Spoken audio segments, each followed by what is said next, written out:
What if the only way to save humanity was to give up your own life?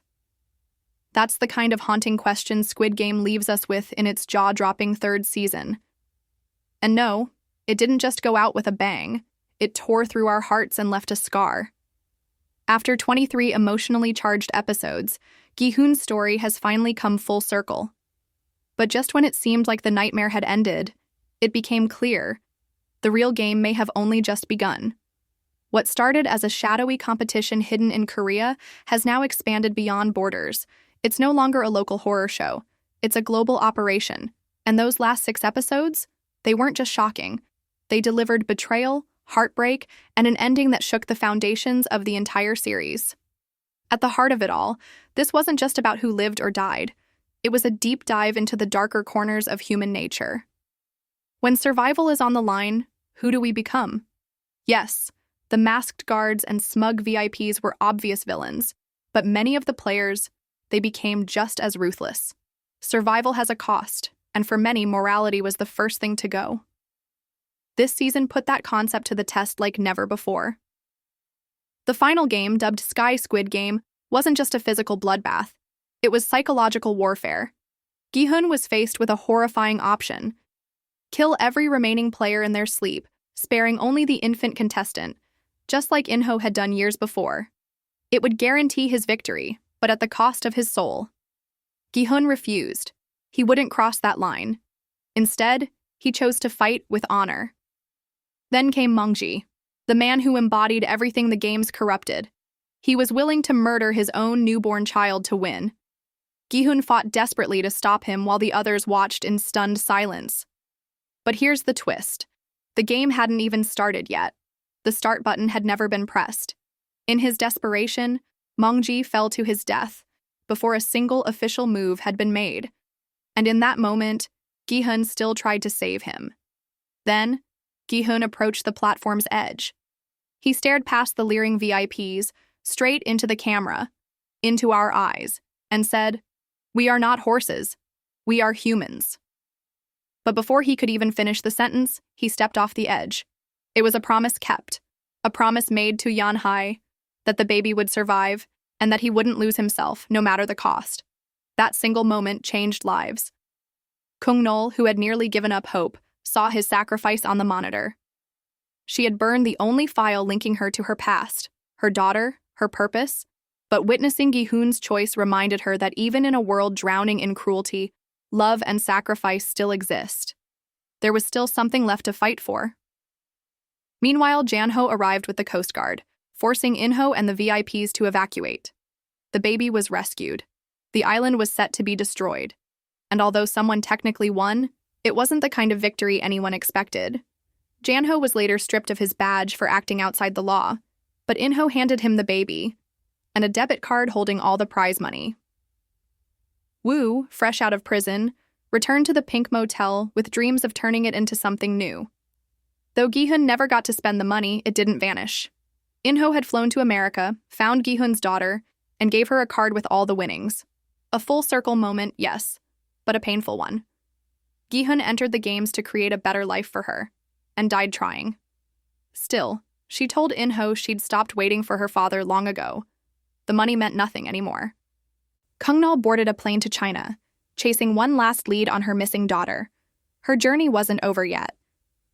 Player 246 reunited with his own child, a glimmer of healing in a shattered world. And then came one final twist. As Inho drove through Los Angeles, he saw something all too familiar, a man slapping strangers over a game of dakji, the same way it all began for Gihun. The message was clear. The games weren't over. They'd just gone global. Was Inho there to lead the next one? Or was he done with it all for good? We don't know. But one thing is certain. The system lives on. Season 3 wasn't just another round of deadly games. It was a brutally honest reflection of society. It showed how easy it is to turn suffering into spectacle, how morality can be auctioned off for cash, and how we forget the value of a human life when money's on the line. But it also showed something else, a glimmer of hope. People like Gihun still exist. People who won't sell their soul, who'll die before they betray who they are. This season didn't hold back. The death toll was the highest yet, and some of them hit hard. In episode 2, during a twisted hide-and-seek challenge, Yeonju found the exit. Freedom was in her grasp, but instead of escaping, she turned back to help the others, only to be killed by Mongji right in front of them. She died being good, in a place where goodness is a death sentence. Then there was Kumja. She'd once begged God to keep her son alive, but when he tried to murder Janhee, she made the unthinkable choice. She ended his life, then her own. A quiet, devastating moment that came out of nowhere. Janhee's death was another heartbreaker. After giving birth during the jump rope game, she realized her fractured ankle wouldn't let her finish.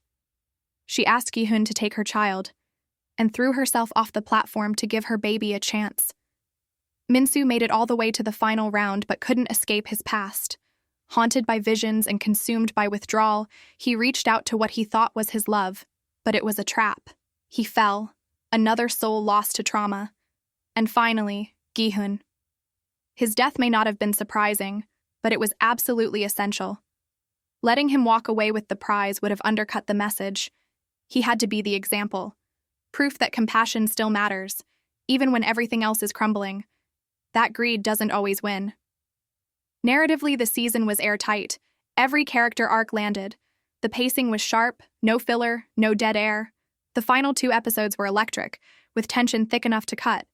Moving the game into the sky? That added a whole new layer of terror. And watching Mongji consider killing his own baby? Chilling, but necessary to drive the point home. What will people do when they think salvation is just a step away? The performances? Unforgettable.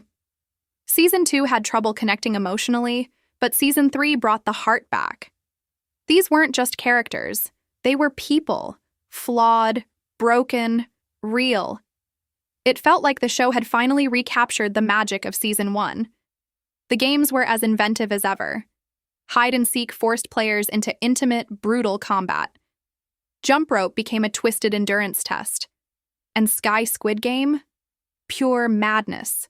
Players turned on each other before the round even began. Yet somehow each game still felt fresh, which is no small feat in a 3rd season. And major respect to the creators for ending it here. So many shows outstay their welcome, not this one. Squid Game ended on its own terms. It gave us a full story. It let its hero go out with honor. And most importantly, it stayed true to its message.